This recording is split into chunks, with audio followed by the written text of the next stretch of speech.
Cast code की जरूरत है। जो नहीं मांग रहे, जो चाहिए नहीं मांग रहे, और जो नहीं चाहिए उसको ठूस रहे और वो दलाली कर रहे हैं, तो ये देश को बर्बाद कर रहे हैं। मैं जर्नलिस्ट महोदय इसी बात से काफ़ी हैरान हूँ और मैंने अपने टीम को ग्राउंड रिपोर्ट के लिए मणिपुर भेजा। सीपू हमारे वहाँ पे इंचार्ज हैं और उस पर सारा रिपोर्ट जो छन के आया, चूँकि वहाँ पे मीडिया काम नहीं कर रही है, वहाँ नेट काम नहीं कर रहे हैं, वहाँ के लोगों को मूवमेंट बंद कर दिया गया है और पिछले 82 दिनों से मणिपुर जल रहा है। 2 लड़कियों का नग्न तस्वीर आता है, 40 लोगों को नग्न तस्वीर आता है कि वो लोग विरोध कर रहे हैं। 10% मैथिल लोग हैं जो सरकारी असला, वहाँ के बम बारूद लूट लेते हैं, पुलिस की सारी जो हथियार लूट लेते हैं और सरकार उनको पकड़ने में विफल होती है। तो यहाँ पे ये शक होता है कि सरकार है बीजेपी का, सरकार है एनडीए का, तो वो जो है वो लोग शरारती लोग कौन है, उनको पकड़ा क्यों नहीं गया। होम मिनिस्टर जो हमारे गृह मंत्री हैं वो हमारे मणिपुर गए हैं, मीटिंग किया है और उसके बाद कहा कि समस्या सारा सोल्व हो गया, यहाँ कुछ नहीं हो रहा। उसके बाद नग्न जो है तस्वीरें आती है। जब हमारा असेंबली का जो शुरुआत होता है बैठक, तो आप अफसोस खाली कहते हैं कि मुझे अफसोस है। देश के प्रधानमंत्री जब फ्रांस जा सकते हैं, हमारे भोपाल और राजस्थान और मध्य प्रदेश में जाकर के कैंपेनिंग करते हैं, चुनाव का कर सकते हैं, क्या मणिपुर में वो चार्टर प्लेन से 2 मिनट के लिए नहीं जा सकते और अपने चीफ मिनिस्टर को हिदायत नहीं दे सकते कि आप फौरन एक्शन लीजिए। वो आदिवासियों का मामला है, आरक्षण का मामला है और वहाँ पे गाय बेगाए जो रिपोर्ट आ रही है कि चाइना जो है वो हथियार दे रही है और चाइना घुसने की कोशिश कर रही है, तो ये मेरे देश की रक्षा का भी सवाल है। तो उस पर देश को प्रधानमंत्री को आवाज़ देना चाहिए, मुंह खोलना चाहिए, जो नहीं कर रहे हैं। तो इसलिए जो विपक्ष में बैठा है या हम लोग सामाजिक लोग हैं, वो हम लोग ये कह रहे हैं कि साजिशतन ये जो है सरकार की, ये सत्ता की ये बनी बनाई गेम है। जो इस तरह का जो हरकतें हो रही हैं वो ठीक नहीं है और सरकार को नॉर्थ ईस्ट में बहुत बड़ा नुकसान 2024 में इससे होगा, ये मुझे अंदाजा है। जो 2 महिलाओं की निवस्त वीडियो जो सामने निकलकर सामने है, तो साहब मैं सवाल ये लेना चाहूँगा, भारत वो देश है यहाँ पर औरतों का सम्मान किया जाता है, बेटियों को देवी माना जाता है और निवस्त होकर उनको नंगा चलाया जाता है। न सिर्फ नंगा किया गया, जर्नलिस्ट से न सिर्फ नंगा किया गया, उनके प्राइवेट पार्ट में उंगलियां डाली गई, उनको ले जाकर के उनको सामूहिक बलात्कार किया गया और बलात्कार के बाद आप उसको जान से मार दिया।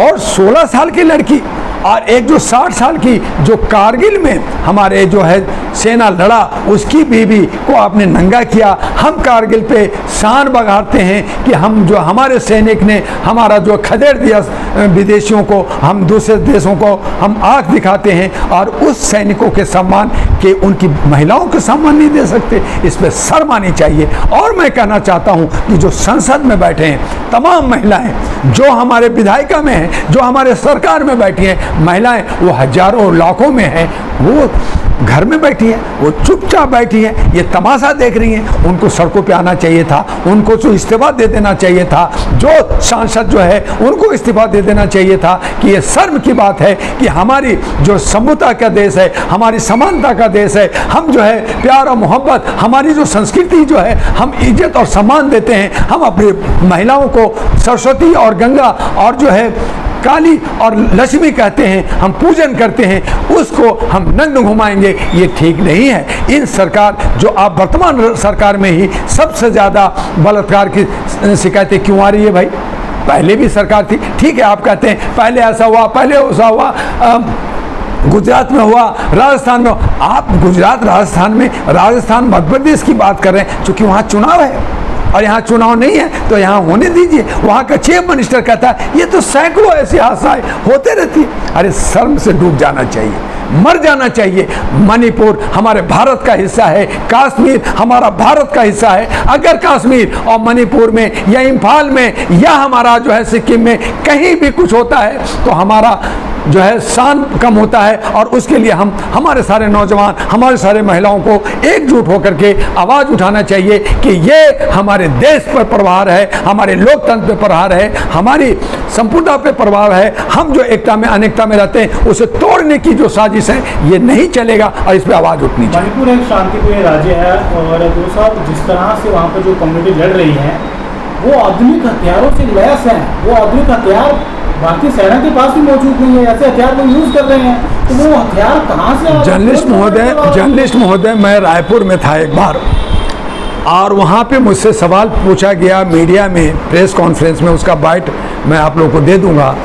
तो वहाँ कहा गया कि ये सारे जो नक्सलाइट हैं इनके पास AK-47 कहाँ से आता है, SLR है सर, और उनके पास बम पटाखे का। हमने कहा भाई उनके पास चप्पल नहीं है, खाने को कब पैसा नहीं है, उनके पास अनाज नहीं है, उन पे जो आदिवासियों को अगर एक हंस चोरी कोई कर लेता है। एक मैं जमशेदपुर में साची जो एक जगह है, जलेबिया मोड़ है, वहाँ से मैं जंगल में गया था पुरुलिया में, तो वहाँ जब एक आदिवासी का एक हंस चोरी हो जाता है, 5 किलो गेहूं चोरी होता है, तो पुलिस डिपार्टमेंट लाखों रुपया खर्च करके उस पर सर्वे करती है। उसे कहा जाता है कि अगर आप बंगाली कोई घुसा और उसको जान से मारोगे तो आप पक्का घर देंगे आपको, और आपको एक सरकारी नौकरी देंगे।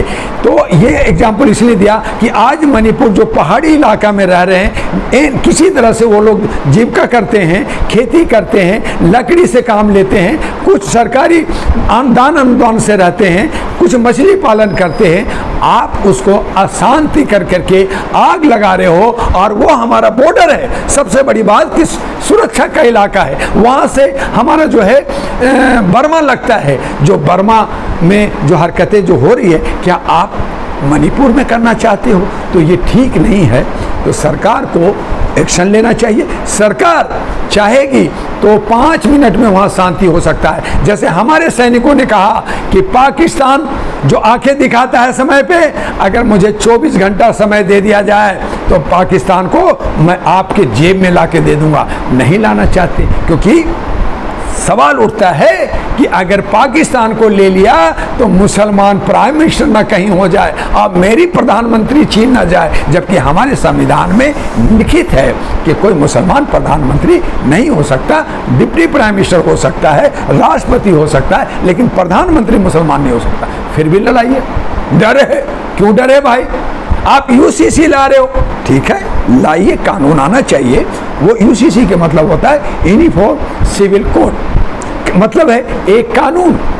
370 हटा, हम खुश हुए कि कश्मीर से हटा, लेकिन वहाँ 3 गवर्नर, 3 चीफ मिनिस्टर अभी तक क्यों नहीं हुआ? वहाँ पे वो कानून इम्प्लीमेंट क्यों नहीं हुआ? उसकी ड्राफ्टिंग क्यों नहीं हुई? आपने शगुफा छोड़ दिया और वहाँ पे राष्ट्रपति शासन लागू कर दिया। आप जो है आपने अडानी, आप व्यापारियों को खदानें दे दी, लद्दाख में खदानें दे दी, आप औने पौने पैसे में दे दी ताकि आप व्यापार करो, कुछ लोगों को जमीनें दे दी। तो फिर कश्मीरी पंडितों को क्यों नहीं बसाया जा रहा? बसाओ, हम कहाँ कह रहे नहीं बसाओ, एक बात। अब दूसरी तरफ आते हैं, UCC की बात कर रहे हैं, तो UCC तब लागू हो सकता है। अभी तो खाली बात कर रहे हैं, ड्राफ्टिंग होगी, कानून होगा, पार्लियामेंट से दोनों सदनों से पास होगा, राष्ट्रपति का साइन होगा, तब उस पर बात बनती है। अभी ये जो है बात करना ही भी बेकार है। लेकिन चूंकि आपने सवाल उठाया तो मैं जवाब दे दूं कि उसके लिए 371 एक्ट हटाना पड़ेगा। 371 एक्ट कहता क्या है? उसमें आदिवासी जो हमारे भारत के अंदर 13 करोड़ से ज़्यादा रह रहे हैं, 8 राज्यों में रहते हैं।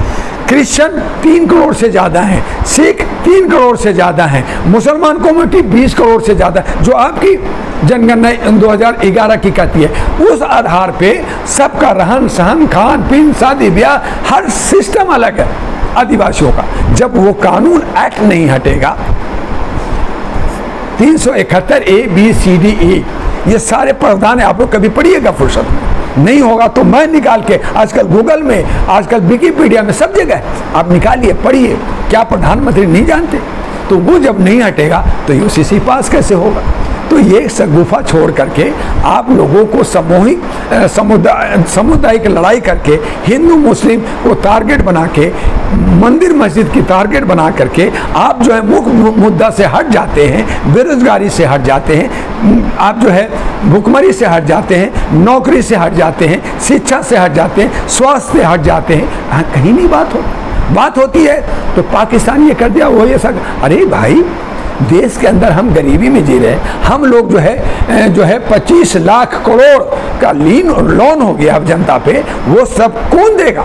आप तो झोला लेके आए, झोला लेके चले जाएंगे। और फिर मैं प्रधानमंत्री मोदी जी को शिकायत नहीं करता, मैं उनको बुरा नहीं कहता, मैं बुरा कह रहा हूँ 302 जो सांसद हैं जिन्होंने चुना है एक लीडर मोदी जी को, वो लोग सब दोषी हैं, वो लोग सब अंधभक्त हैं। वो लोग जो है आज अगर 30 सांसद इस्तीफा दे दें, मोदी जी गिर जाएंगे, खत्म हो जाएंगे। एक वोट से हमारे जो है अटल बिहारी वाजपेयी की सरकार गिरेगी थी, इनका भी गिर जाएगा। लेकिन आपने उनको भ्रष्टाचार करने दे रहे हो, आप उनको रेप करने दे रहे हो, चिमन्या को करने दे रहे हो, ब्रिजभूषण को करने दे रहे हो, उनको बचा रहे हो, और जो बोल रहा है उनको जेल भेज रहे हो, ईडी डाल रहे हो, इनकम टैक्स डालो। तो ये बदले की भावना से लोकतंत्र नहीं बचता, लोकतंत्र की हत्या होती है, और ये नहीं होना चाहिए। और लोगों को देशभक्ति में, देश के लिए और सबको अमन और शांति के साथ, जो हम विभिन्नता वाले देश हैं, जो हम एक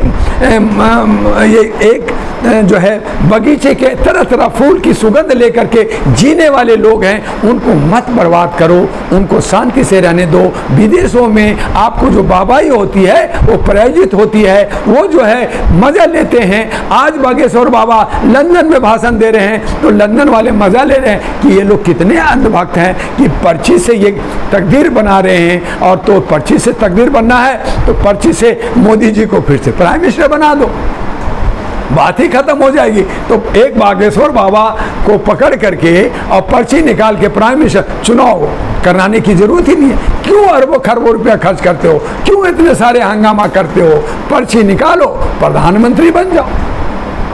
तो इस तरह से देश को बर्बाद करना, अंधभक्ति में नहीं जाना।